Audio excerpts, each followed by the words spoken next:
How to switch Facebook accounts on iPhone. So all you have to do is to go directly here to your Facebook application and it will look like this.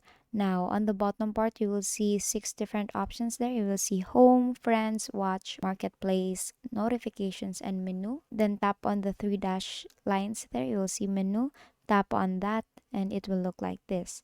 Now, all you have to do next is to scroll all the way down up until you see the word log out there, or the log out button. Tap on the log out button there and it will ask you if you want to log out your account. Then tap on log out. Here you will see the accounts that was actually already saved here. So for me to switch my Facebook account, you just have to log out and then choose an account that you want to open. Let's say this account.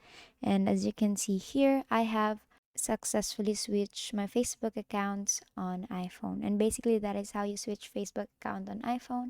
And that is all for today. If this video helped you, please give us some thumbs up and subscribe to our YouTube channel for more tutorials. Thank you for watching.